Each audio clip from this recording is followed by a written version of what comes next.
Me avisas para compartir pantalla. Sí, bueno, buenas tardes a todos. Hoy tenemos el gusto de que nos acompañe con nosotros el doctor César Bernilla. A toda la gente que nos está viendo por redes sociales, por el Zoom, por favor, apaguen su micrófono. Ya saben, si tienen alguna duda, por favor, escríbalo en el chat, que se la hacemos llegar a César. Luis, te dejo para que presentes a César. Listo. Entonces, yo he presentado a doctor César Bernilla. Doctor César Bernilla está en la institución ya, no sé, César, será 10 años, creo, ¿sí? Como ya especialista, porque ¿se acuerda que empecé El César empezó nosotros de viendo la estudiante? parte estudiante de medicina, viendo en esa época toda la parte de softwares y todo por la institución. César realizó el fellow de refractiva y bioingeniería ocular Ingeniería ocular. ¿sí? por la Escuela Paulista de Medicina. Así que es un gran entendido y él es profesor en la parte también de residentes y fellows en la parte de imágenes, más seleccionada inclusive para la parte refractiva y catarata. Así que, César, gracias y vamos a entender un poquito entonces de la biomecánica corneal. Vamos a tratar de entender. Muy bien. A ver.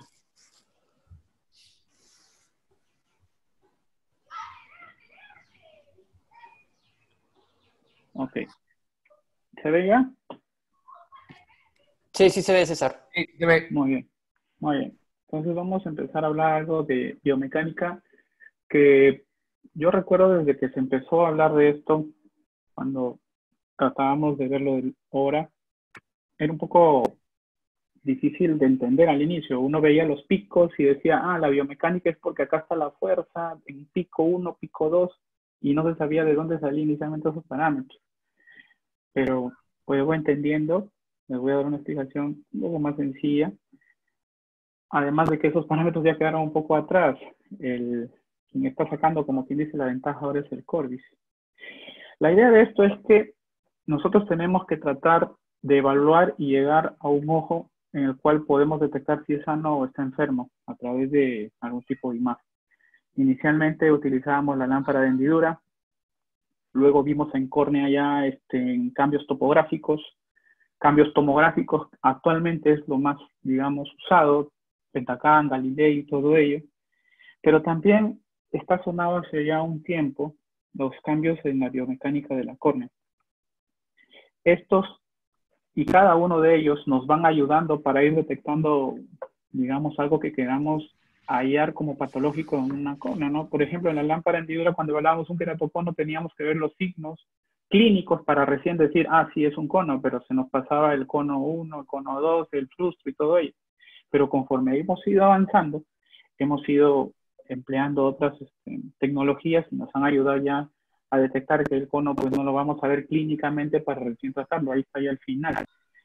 Pero igual, no nos quedamos satisfechos porque no llegamos al 100% y ahora vamos viendo algo actual, que ya no están en el futuro, que es ver los cambios en la biomecánica de la córnea. La idea es llegar a tener un ojo sano. Actualmente, ¿para qué nos sirve la biomecánica de la córnea? Nos sirve para medir de manera precisa la presión intraocular, identificar factores de riesgo del glaucoma, como tratamiento médico del glaucoma, para hacer seguimiento, ¿no?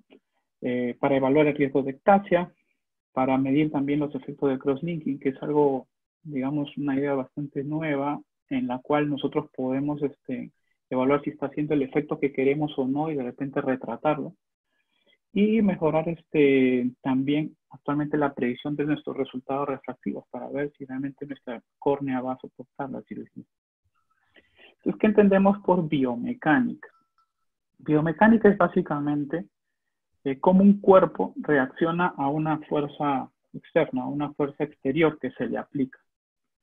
Basado en eso tenemos el concepto también de elasticidad, que es la propiedad, digamos, mecánica de ciertos materiales de sufrir una deformación reversible. Hay que entender que cuanto más elástico, significa que también es más rígido, porque regresa a su estado anterior.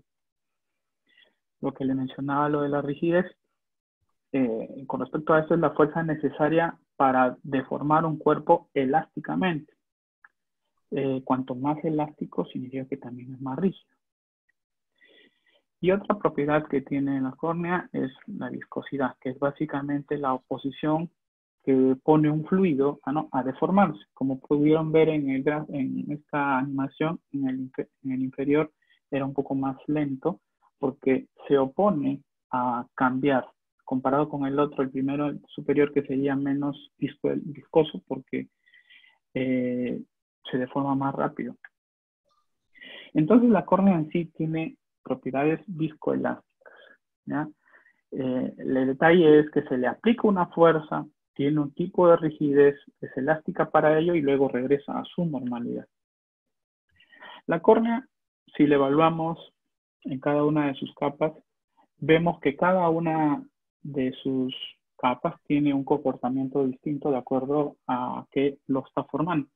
Hay un comportamiento viscoso a nivel del epitelio. A nivel de lo que es membrana de Bowman y estroma hay más colágeno, lo que da una elasticidad corneal y por ende una rigidez mayor. En general en todo, la córnea hay bastante colágeno y elastina, que también da resistencia. Y aparte de los elementos fundamentales, la sustancia fundamental que forma ello, también tiene propiedades viscoelásticas. Entonces, otra de las cosas que tenemos que evaluar en esto de la biomecánica es la medida de la presión, como les mencioné inicialmente. ¿Por qué? Cuando se hace lo de la tonometría de Goldman, se considera la ley de Invertig para poder hacer un cálculo de la presión, en donde la fuerza depende de la presión intraocular, ¿no? Y el área que sea plana. El detalle es que para presumir cómo tomamos la presión, tenemos que tener ciertos criterios. La superficie que utilizamos tiene que ser seca, el volumen tiene que ser completamente esférico, la superficie tiene que tener una delgadez específica. Y si nosotros nos ponemos a evaluar realmente cómo es la córnea, pues realmente no cumplimos con todos esos parámetros para hacer una tonometría de Goldman como debería ser. Además de los tonómetros de Goldman, te evalúan o hacen una medición estática de la presión intraocular. Los tonómetros de aire, como el ORA, ya entrando un poco a ello, toma la presión, digamos, de manera dinámica. Entonces sus presiones derivan del movimiento en sí de la córnea, de la respuesta al estímulo que se le hace, ¿no? Que en este caso el estímulo lo genera el impulso de aire rápido. En el 2005 se lanza el ORA y nos da parámetros basados básicamente en diferencias de presiones. El ORA entiende como que la biomecánica de la presión del ojo es la que nos da la histéresis. ¿En qué consiste o cómo funciona el ORA? El ORA emite un impulso de aire, el cual es captado por un diodo que se llama colimado, que está a su alrededor, y una cámara que ve todo esto. Al momento que se hace el impulso de aire, la córnea empieza a deformarse, se vuelve más de lo que es convexa, se vuelve un poco más cóncava, pero para pasar ello, en algún momento se aplana, se vuelve cóncava, nuevamente para regresar a ser convexa, se aplana, y esos dos momentos de aplanación, al inicio y al final, son los que se miden para poder tener la histéresis, ¿no? Esta es una curva más o menos de lo que en el momento de la aplanación y cómo es la señal de cómo se mueve. Entonces, básicamente la diferencia entre la aplanación o la presión que se hace para que se aplane en el primer punto y después cuando se vuelve a planear por segunda vez para volverse convexo, esa diferencia es lo que se denomina la histéresis de la córnea. Esa histéresis se ha visto que en un paciente, por ejemplo, que se va a operar, es mayor y cuando ya se opera, más bien disminuye. Acá otro tipo de ejemplos, queratocón, en FUC, en el cual también la córnea, en base a la respuesta que da ese impulso de aire, genera un cambio. El detalle es que el valor de la histéresis corneal que daba el ORA era muy variable. En el 2005 se hablaba de que el valor podía ser 12,36, digamos, de histéresis. Hablando digamos, en ojos que tienen presiones normales. Pero actualmente ese valor ha cambiado. El valor de la histéresis ahora está entre 9,3 y 11,4. Y yo que recuerde, todo este tiempo, los nuevos estudios que iban saliendo iban dando un nuevo valor de normalidad. El detalle es que le ponen una desviación estándar también amplia, entonces no tienes un, como quien dice, numerito que te dice realmente si esa córnea biomecánicamente está bien o no en su histéresis. Entonces, el LoRa presenta limitaciones. Hay una gran variabilidad, digamos, en lo que es medidas consecutivas a un mismo paciente. Lo pueden medir varias personas o expertos, igualito no va a ser la misma. Algunos, por ejemplo, errores que tiene el aparato es que hay un mal posicionamiento en la cabeza. Los que han visto el LoRa o lo manejan, el paciente prácticamente suspende su cabeza y la frente la pega al aparato, no tiene una mentonera. No se registran imágenes para poder de repente ver algún tipo de error. Como les mencionaba, los rangos que genera el equipo que se consideran normales son muy amplios en sus desviaciones estándar. Entonces, no nos puede hacer una discriminación, hacer un rango muy amplio para discriminar si son queratoconos incipientes o muy avanzados, ¿no? Entonces, tiene muchas limitaciones el aparato con respecto a sus valores de histéresis o de biomecánica.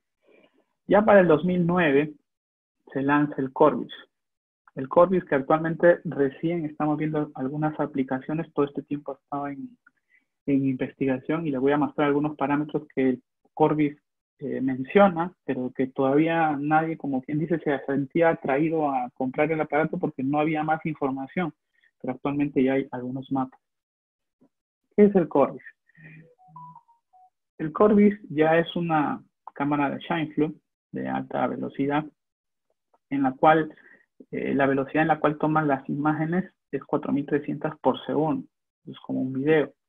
En este caso, lo que se analiza es un video de 140 imágenes tomadas en 31 milisegundos. Y el radio de, digamos, de impulso es más o menos de 8 milímetros de aire. Ahora hay que entender que el Corbis actualmente está aprobado por la FDA solamente como paquímetro y como tonómetro, más no, digamos, como evaluador de biomecánica, ¿ya?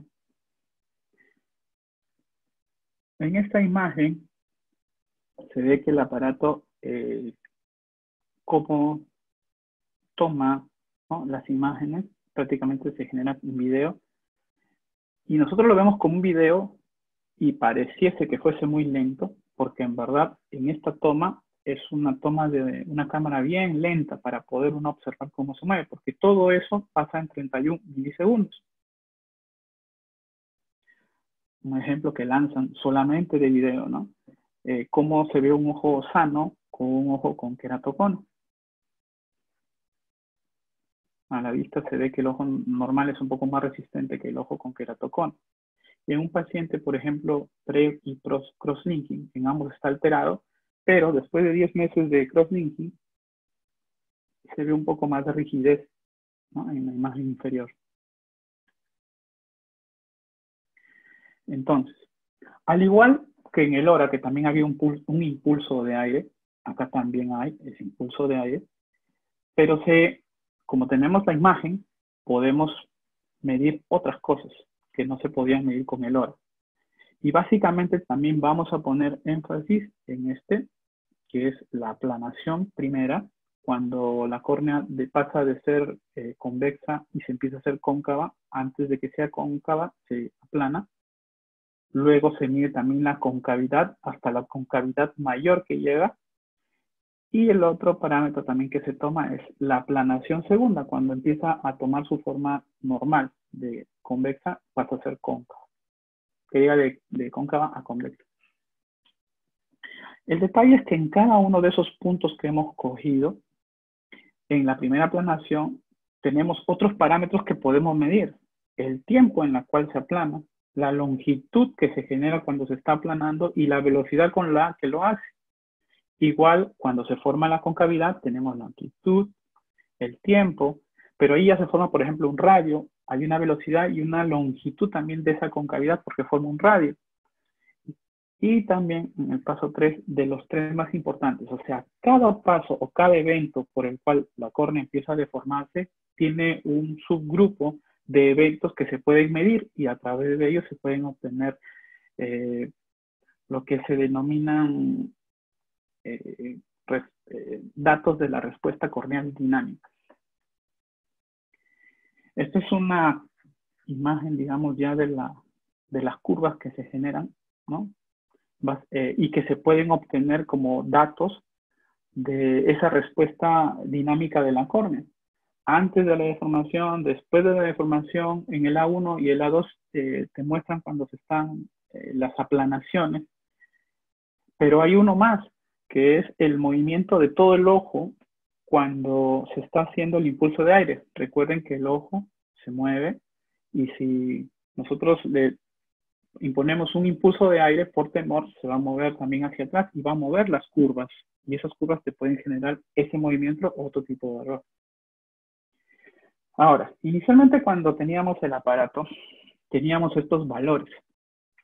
Teníamos la amplitud de deformación, de los importantes que obteníamos, la longitud de la aplanación y la velocidad de la córnea para que llegue a su máxima concavidad, que son los 3 parámetros de arriba. Y sobre cada uno de ellos teníamos un dato y también la presión intraocular, la cual no era corregida, la medía directamente el aparato, estamos hablando de la parte antigua, y la corregida por paquimetría.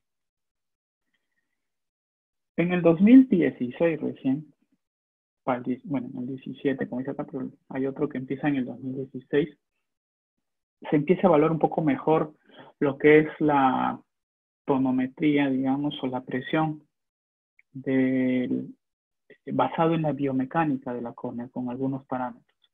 Entonces se encuentra en este estudio el valor de la presión intraocular corregido por biomecánica.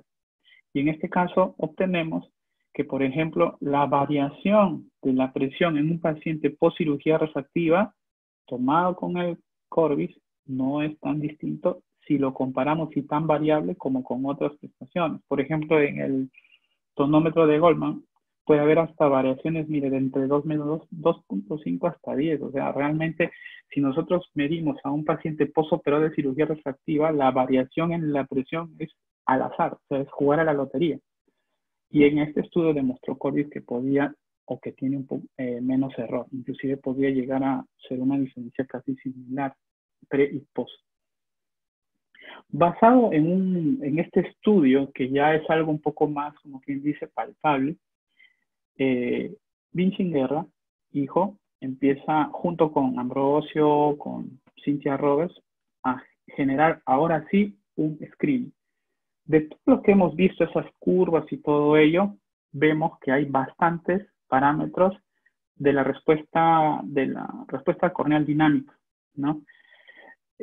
Vincent Guerra coge 16 parámetros y de esos 16 filtra solamente 4 y crea uno.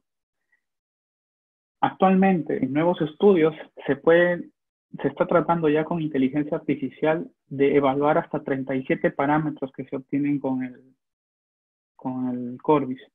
Pero vamos por este primero. En este caso, Vincent Guerra coge o es su estudio para evaluar córneas que pueden ser normales o queratoconos. Los rangos normales los encuentra en base a normalidad de presión intraocular. Lo hace a partir de 658 ojos de pacientes en 2 grupos, uno en Italia y otro en Brasil.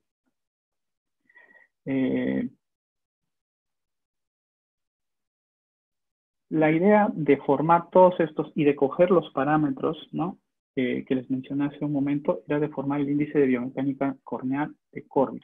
Y más o menos paso a describirlo.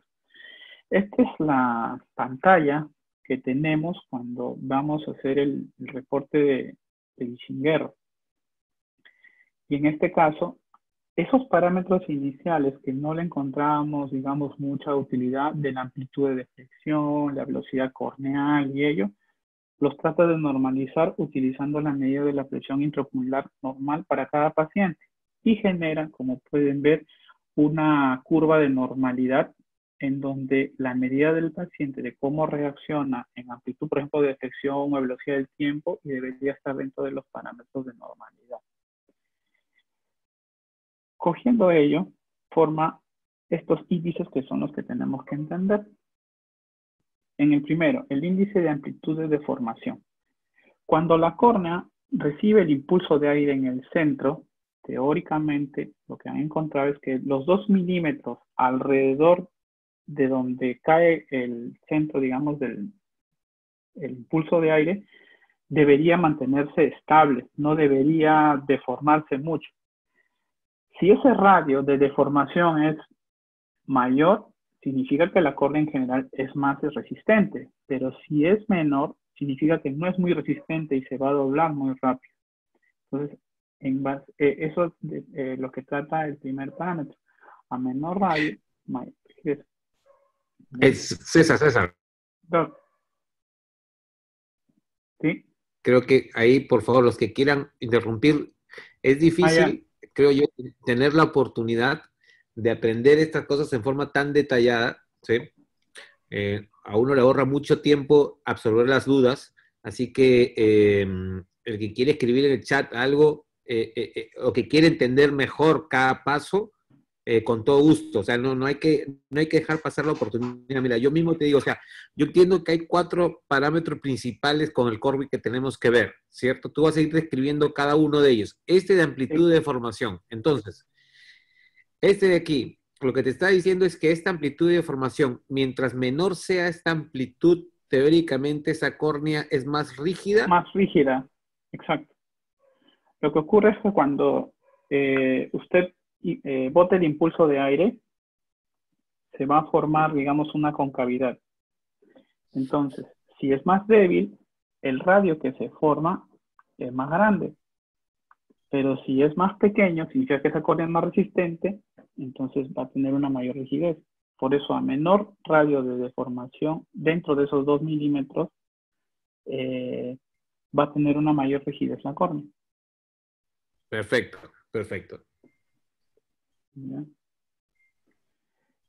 El segundo campo, y esto es del mapa de Corbis, pero del CBI, que es el mapa de Vinci-Guerra, ¿ya? Porque inicialmente habían unos parámetros sueltos, los cuales él los ha juntado para formar este screen, o esta hoja de screen. Exacto. ¿Ya? Bueno, luego, el segundo parámetro es el radio integrado. Cuando uno bota un impulso de aire, se genera un radio inverso. ¿Por qué? Porque al ser la córnea convexa y luego pasar a ser cóncava, como lo ven acá, se genera un radio, que lo denominaron radio inverso. Si es una córnea rígida, este radio va a ser menor porque no se deforma. Pero si fuese, digamos, una córnea débil, ese radio que se forma es mayor y por ende es una córnea más débil también. Pero no estamos hablando del radio, digamos, que forma la córnea. Aquí nos olvidamos de la topografía. Es el radio que se forma de manera inversa al momento que se ejerce esa fuerza del aire sobre la córnea. ¿Se entendió? Estamos. ¿Ya? El tercer parámetro que utiliza el radio, digamos, el screening de Vinci-Guerra es derivado del pentacam. Y aquí viene un poco la discusión porque él o esa hoja se vende, digamos, como un parámetro de biomecánica corneal. Pero en este caso hace uso del mapa de Belin-Ambrosio, de una parte, no de todas, en lo cual, si ustedes recuerdan la parte del mapa paquimétrico, él tiene un mapa de progresión paquimétrica. Entonces, cogen el punto, la paquimetría en el punto más delgado y la divide entre esa progresión paquimétrica y le da un valor, que es el espesor relacionado a Ambrosio, ARTH, y lo coloca también acá para sumar a su mapa. Entonces, un poco ahí la discusión está en que este de acá es básicamente basado en paquimetría que lo obtiene a través del pentacam. Recuerden que el Corbis es un aparato que trabaja junto con el pentacam.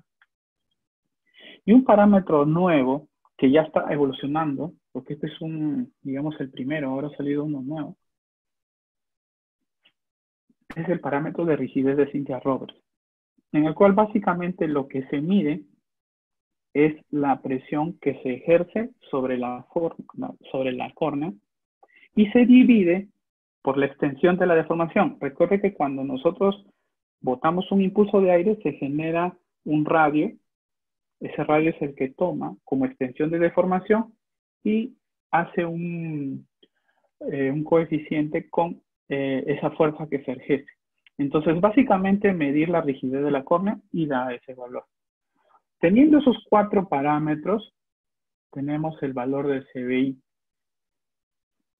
el cual en el estudio se hizo luego una validación en el cual encontraron una sensibilidad para detectar queratocono al 100% y una especificidad al 98%.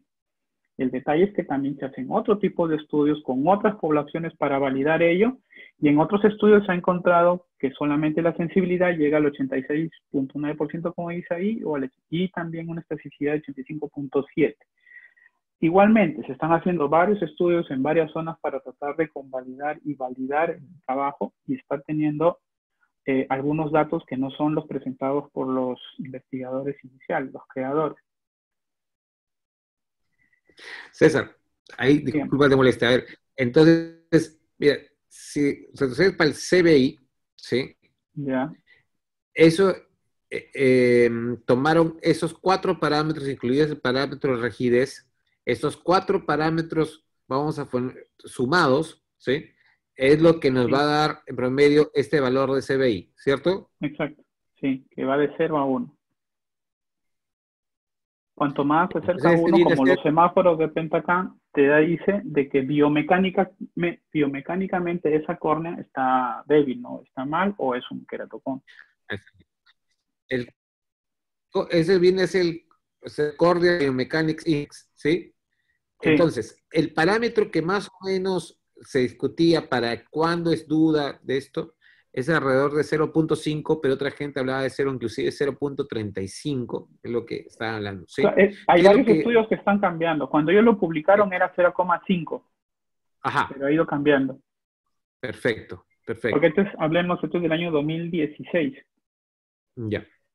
Inclusive han salido otros que le reportan menos sensibilidad y menos especificidad, ¿no? Muy bien. Ya, oye, unas preguntitas acá para unirnos. Mira, unas preguntas. Dicen, dice, una duda. Entonces, en córnea con queratocono, entonces la amplitud de deformación. ¿Aló? Eso viene en interrogación, ¿cierto? No lo entendí, no lo escuché. Las preguntas están acá, ¿no? Dice, una duda. En córnea con queratocono, la amplitud de formación, ¿ya?, que viene a ser lo de DA, según lo que escriben aquí, sería mayor. O sea, claro, porque se está deformando más. Y si se deforma más, es más débil. A la vez de que su radio es más grande, ¿no? Perfecto, perfecto, está bien. Ok.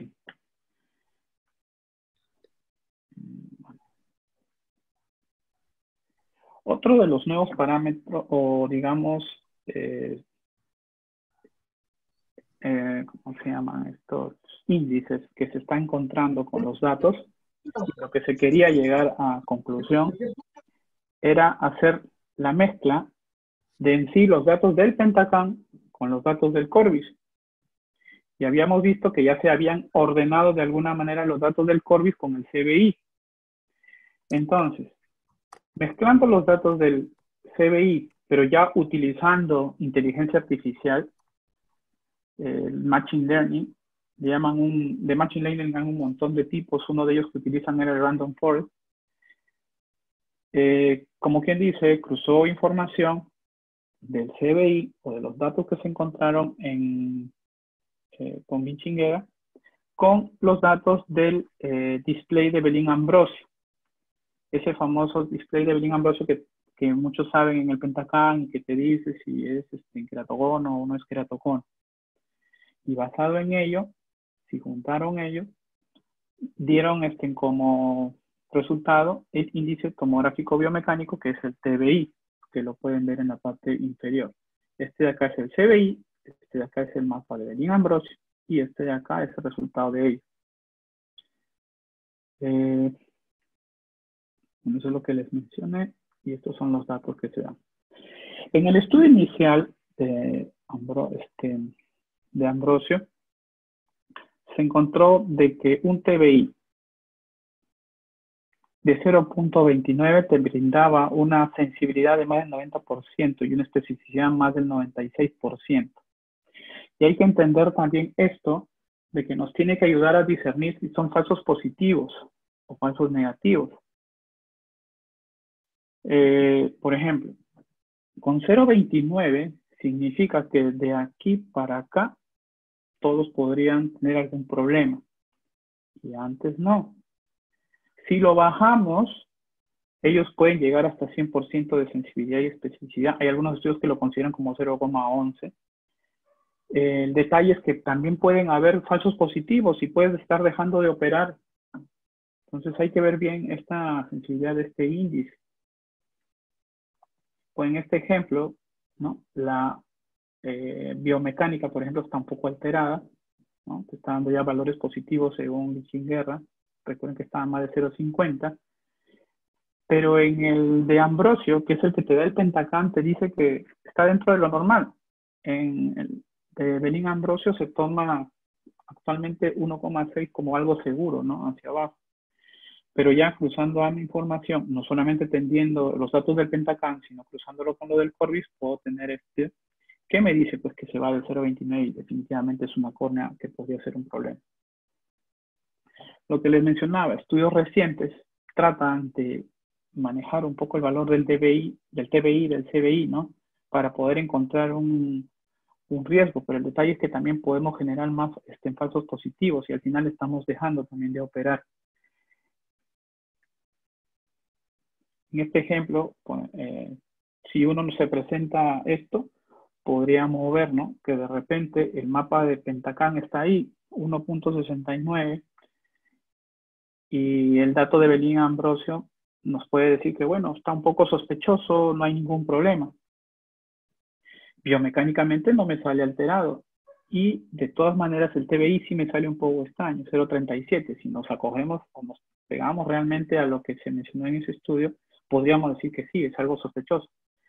Y nos vamos al otro ojo, y en el otro ojo sí, todo es positivo para queratocono. Entonces, si nos vamos directamente a lo que dice el estudio y solamente nos quedamos en este ojo, sí podríamos decir que es un sospechoso y de repente ya no lo tocamos. Y si ya, claro, tenemos los dos ojos, podemos coincidir que es un queratocono, ¿no? Ahora, actualmente, ya esto es algo un poco más moderno, el CBI inicial era básicamente para evaluar córneas normales y córneas con queratocono. Pero no se podía evaluar córneas que se podían ectasiar luego de una cirugía refractiva. Entonces, el CBI, el EBC, te da una predicción, digamos, de la estabilidad de la córnea después de una corrección con visión con láser. Te hace una simulación y te dice un nuevo parámetro también para ver si es que esta córnea se puede ectasiar. Este de aquí es un parámetro nuevo que todavía no se ha validado, pero ya se publicó. También te sirve para hacer lo que antes no se podía hacer con estos aparatos. Recuerden que LoRa no tenía imágenes para hacer seguimiento. Con el Corbis sí. Entonces estamos haciendo seguimiento también, y este es un mapa nuevo que hace seguimiento biomecánico. Y los que les mencionaba, esto sí es un poco más reciente, ha sido publicado recién en noviembre.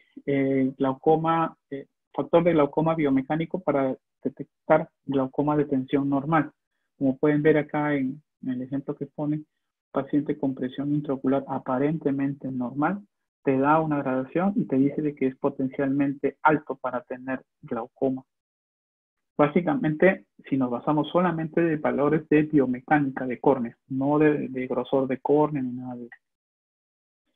Ahora, esto de la carrera de la biomecánica de la córnea no solamente está basado en un impulso de aire. Hay otras formas de tratar de evaluar biomecánica de la córnea. Hay nuevos dispositivos que se están investigando de acá y lo de la estaciografía con OCT para poder ver otras maneras de hacer biomecánica. Algo más reciente, y esto entra un poco en riña, salió este artículo en el Journal of Refractive Surgery que las propiedades de la viscosas de la córnea no se pueden determinar con un impulso de aire. Ellos dicen, o más o menos trabajan, en que la medida de la biomecánica real se puede hacer básicamente con dos cuestiones matemáticas. Métodos reológicos le llama uno, o elementos finitos inversos, que al final son teoremas matemáticos. Ellos hicieron una evaluación de ojos normales, ojos con queratocono clínico y ojos que supuestamente eran, digamos, formas frustras porque tenían un ojo positivo y en el otro no. Y llegaron a la conclusión de que haciendo esas mediciones con esos principios matemáticos que le mostré, no encontraban ninguna diferencia. Ahora, ellos dicen de que el impulso de aire de repente es una forma de medir propiedades de la córnea, pero que no se debería llamar medir las propiedades viscosas de la córnea, porque es otra forma de medir. Entonces hay una riña, y esto es algo nuevo con respecto a lo que es biomecánica, ¿no? Si realmente la estamos midiendo como debe ser o qué estamos viviendo, pero de todas maneras se está encontrando algo con respecto a las evaluaciones que se han hecho, ¿no? Bueno, eso sería todo.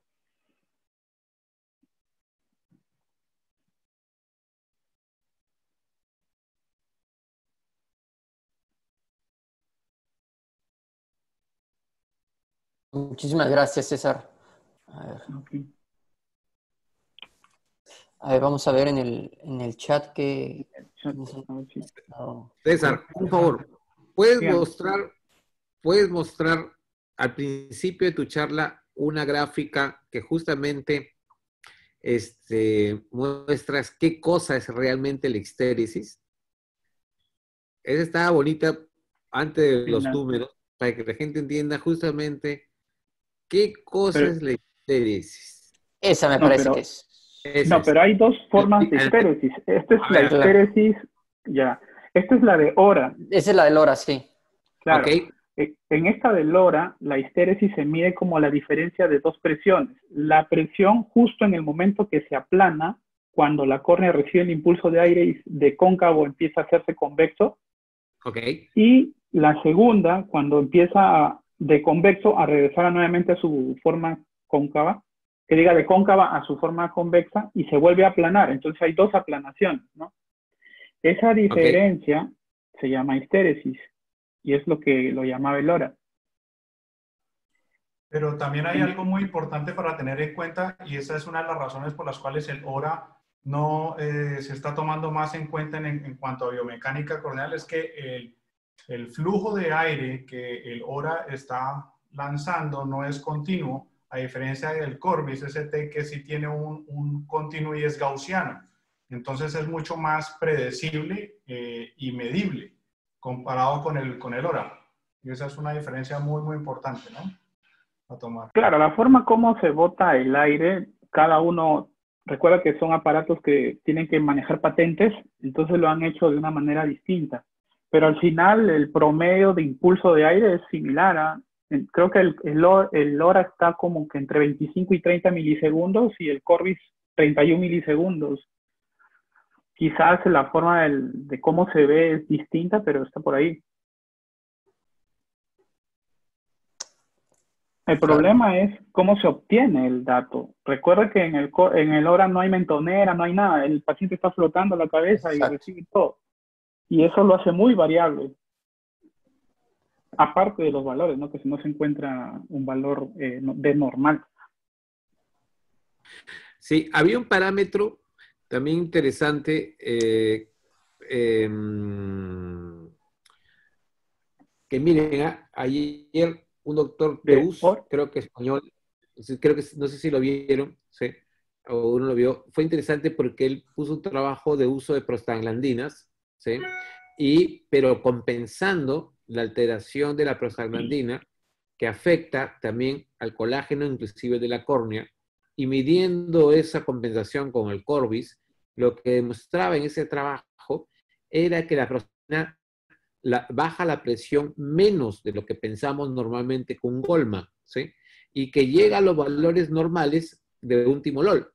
Es decir, El trabajo fue muy interesante porque compensa biomecánicamente la alteración del colágeno producida también por esta droga, ¿ya? Y la compensa en la medición y con eso saca esa presión, ¿vamos?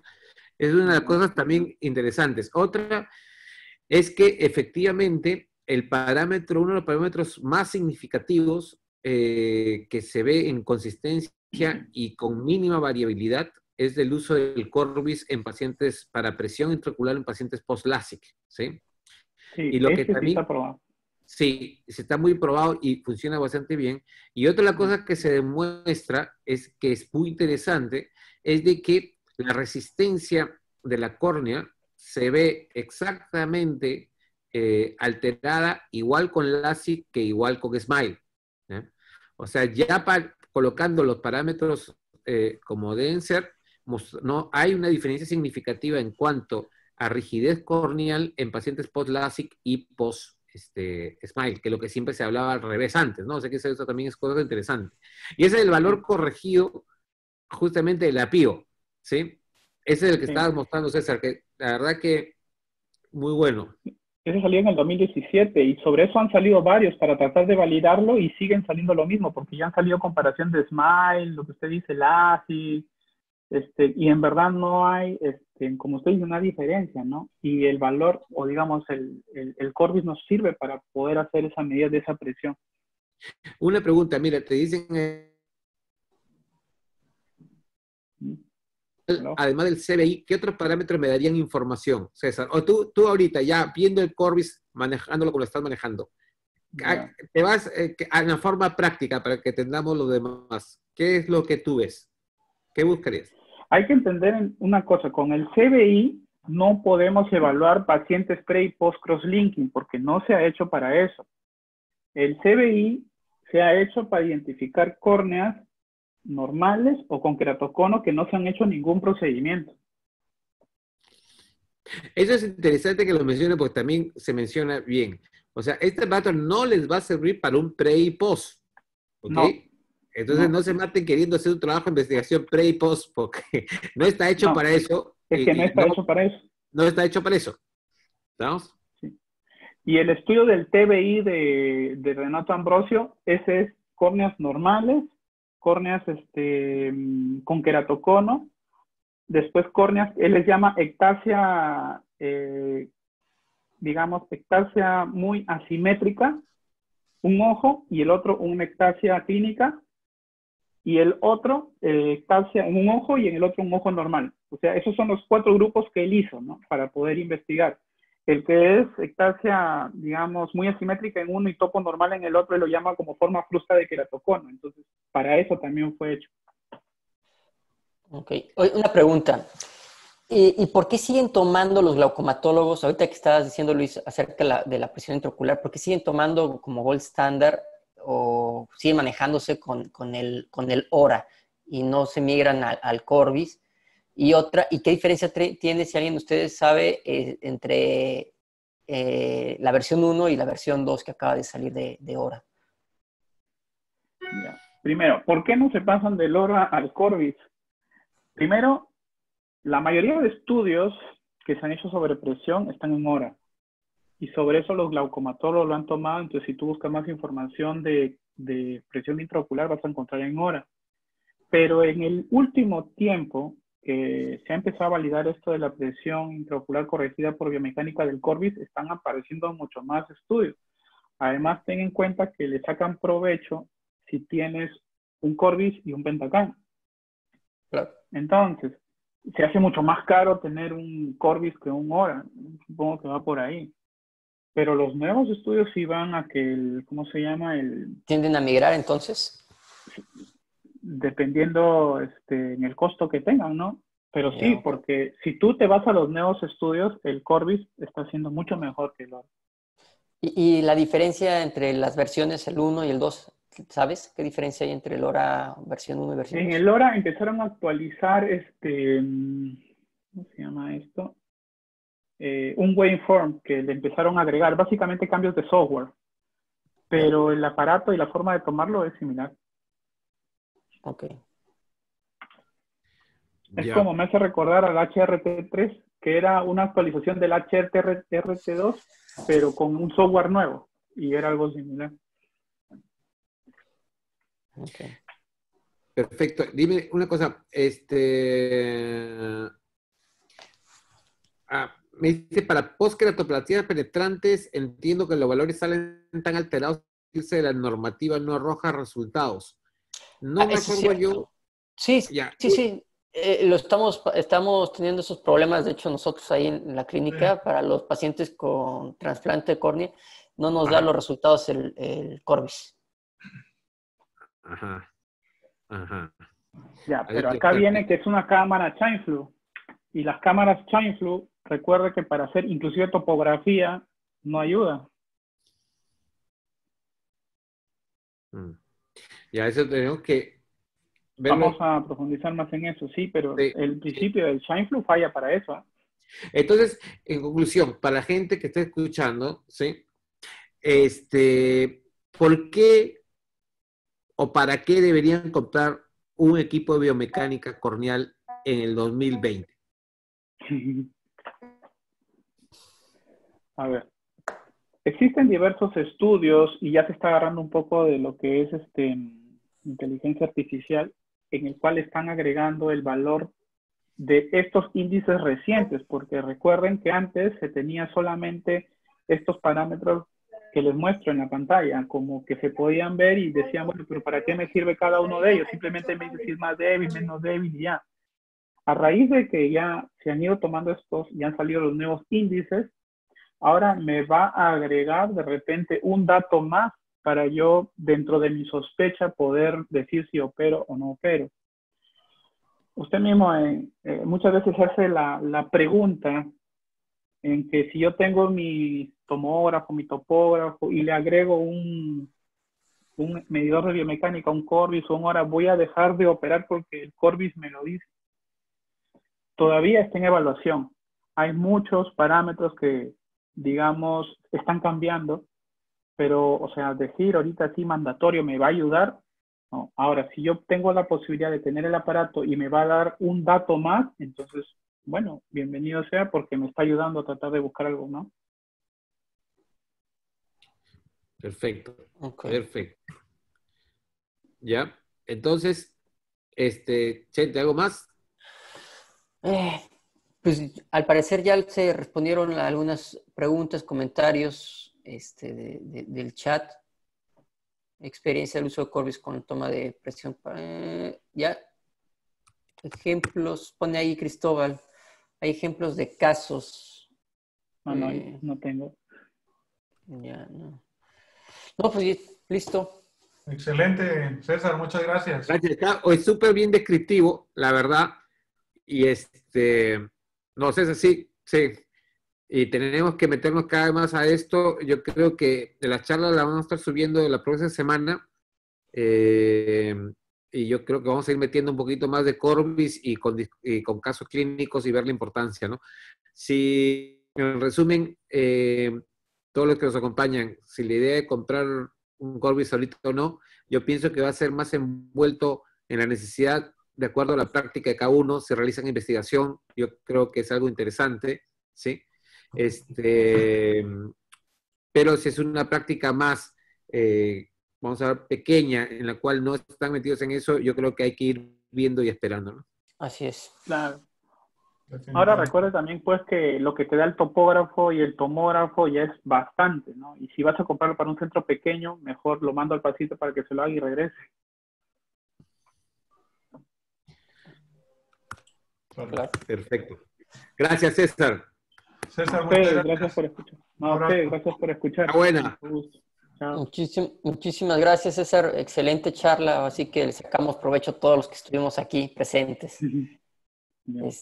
Bueno, pues nos vemos el día lunes, misma hora, con todos nosotros.